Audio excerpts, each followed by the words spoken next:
ডিসকাশনটাকে খুবই একটা ফাইনাল অ্যাপ্রোচে নিয়ে যাই।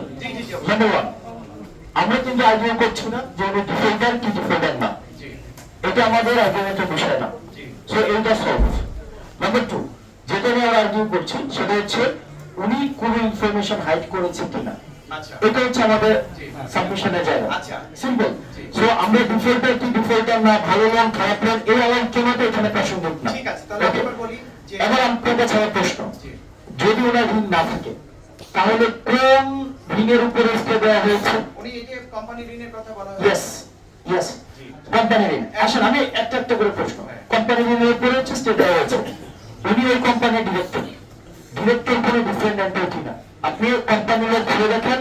ডিরেক্টর যিনি, এটা কোনো সাবজেক্টিভ কোনো বিষয় না, ডিরেক্টর খুবই অবজেক্টিভ একটা বিষয় এবং ডিরেক্টরকে এখানে রেসপন্সিবিলিটি নিতে হয়।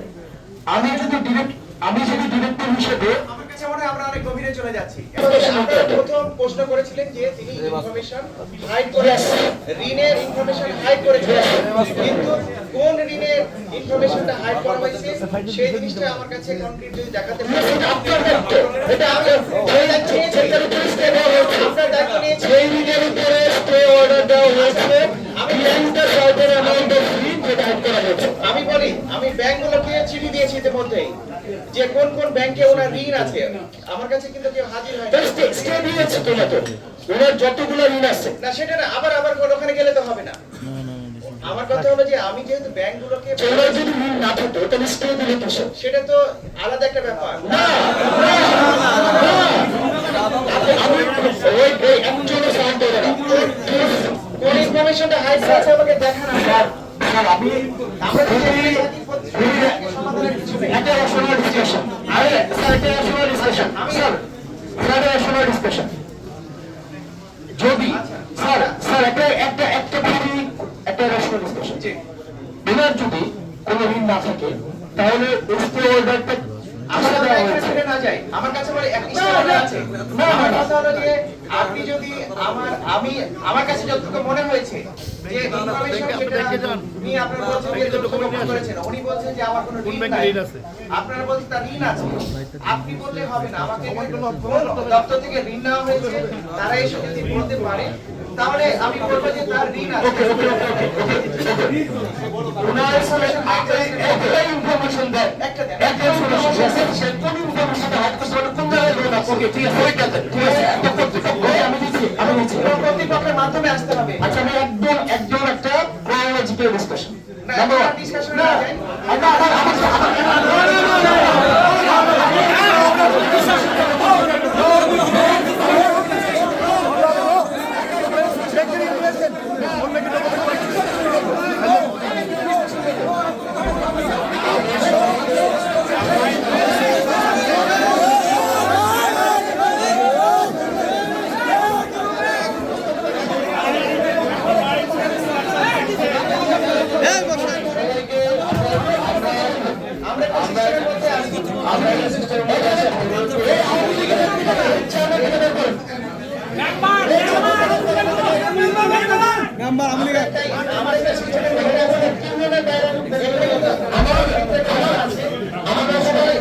আমরা সবাই নির্বাচনে আচরণবিধি মেনে চলবো।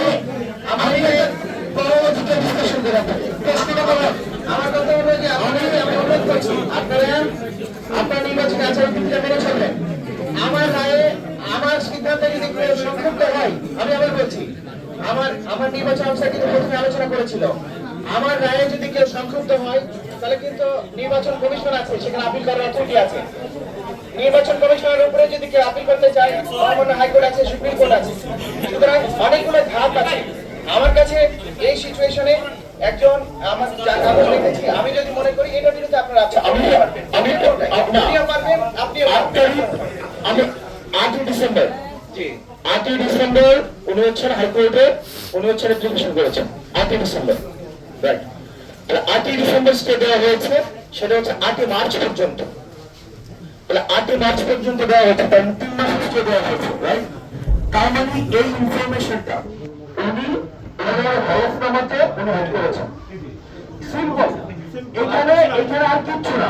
উনি আরো অনেকগুলো মামলা দিয়েছেন, মামলার ইনফরমেশন উনি এখানে দিয়েছেন, কিন্তু ঋণ ইনফরমেশনটা যেটা 8 ডিসেম্বর হাইকোর্ট থেকে এটা ডকুমেন্ট আপনার সামনে আছে, এটা 8 ডিসেম্বরের 8 মার্চ পর্যন্ত আছে এটা এই ইনফরমেশনটাই, এটা কি ঋণ সংক্রান্ত নাকি এটা কি, এটা আপনার উপরেই।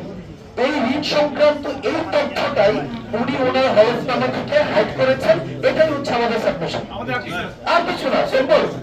এখন এই ডিসকাশন যদি ওনারা এটা না বুঝেন, উনি যে আমার সাথে যে আচরণটা করেছেন, না এটা ব্যক্তিগত ভাবে আর আমরা না যাই ব্যক্তিগত ভাবে না দিস ইজ দ্য সিম্পল উনি 24 তারিখে এখানে বেশি আছে, 8 তারিখে তুমি জেনে 8 তারিখে 24 তারিখে উনি 29 তারিখ 29 ডিসেম্বর উনি হলফনামা দিয়েছেন, তার মানে 8 থেকে 29, তার মানে 21 দিন পর, তার মানে এটা উইলফুল, এটা হাইড করা হয়েছে, ইচ্ছাকৃতভাবে হাইড করা হয়েছে। ওনার যে ঋণ ছিল স্যার, ওইটাই ইনফরমেশন শুধু ইনফরমেশন কারণেই ওনার এই আজকের যে নমিনেশন সেটা সব বাতিল করেছেন, একান্ত জন্য ওটা আইনগতভাবে এটা বাতিল করেছেন, এটা আইনগত বাতিল যেহেতু স্টোরার আছে তার মানে একটা ঋণ আছে, এটা বুঝা যাচ্ছে। প্লিজ আমাদের একটু ব্যক্তিগত এখন এই ঋণটা কোন ধরনের বা কোন জায়গায় আমরা যখন একটা বাতিল করবো যে একটা তথ্য গোপন করছে, কোন তথ্যটা গোপন করছে ওটা স্পেসিফিক আমাদের বলতে হবে। এই জন্য এইটা রিটার্নিং অফিসার সংক্ষিপ্ত তদন্ত করতে পারে। রিটার্নিং অফিসার এই বিষয়ে সিদ্ধান্ত নেবে, প্রয়োজনে সংশ্লিষ্ট কর্তৃপক্ষের সাথে আলোচনা করবে, প্রয়োজনে তদন্ত করবে, তারপরে সিদ্ধান্ত নিতে পারবে। রিটার্নিং অফিসার সার্বিক বিবেচনায় তার সিদ্ধান্ত জানাবেন। সংক্ষিপ্ত তদন্ত করে কোন তথ্যটা এখানে হাইড করা হচ্ছে বা দেওয়া হয়নি সে বিষয়টি আমরা একটু জানি। যদি আপনাদের এই সময়ের মধ্যে আপনারা দিতে পারেন যে এই ব্যাংকের বা এই জায়গা থেকে কোনো ইয়ে আছে, সেটা আপনাদেরকে আমরা একটু সময় দিলাম। আপনারা যদি দিতে পারেন এর মধ্যে তাহলে আমরা হয়তো হয়ে যাবে এবং পরবর্তী শুনানিতে না এখন স্থগিত থাকবে এখন সিদ্ধান্তটা। না এটা এখন স্থগিত থাকবে সিদ্ধান্ত আমরা এই আজকে স্যার এটা ইস্তেফার পত্র হবে, আমাদের যথেষ্ট সময় দেওয়া দরকার। আজকের জন্য এটা ইস্তেফার রাখার প্রার্থনা করি।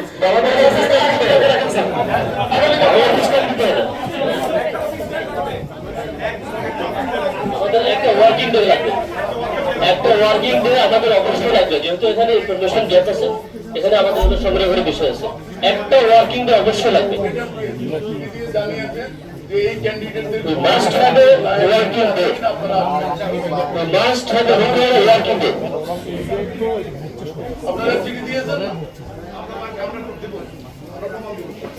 ইভেন কোন ক্রেডিট কার্ডের যদি আমি কোন ক্রেডিট কার্ডের যদি আমি ইয়েটা না দেই তাতেও এসে বলে, বিল যদি না দেই তাতেও এসে বলে, তারা এসে বলতো এই অবজেকশনের সাথে ডকুমেন্টস দিত এই ব্যাংক থেকে ওনার মঞ্জুরুল হাসান মুন্সির লোন আছে, উনি ডিফল্ট করেছেন।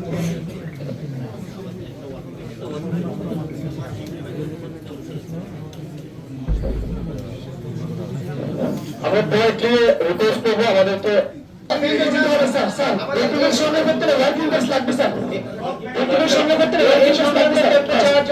আমাদের সমস্ত ব্যাংকের নির্দেশ দেওয়া আছে, নির্বাচন কমিশন থেকে বলা আছে যে যদি কোনো রিটার্নিং অফিসার কোনো ঋণ সম্বন্ধে কোনো তথ্য জানতে চায় কোনো ব্যাংকে, তারা যেন এটা তাদেরকে সরবরাহ করে। আমরা ডকুমেন্ট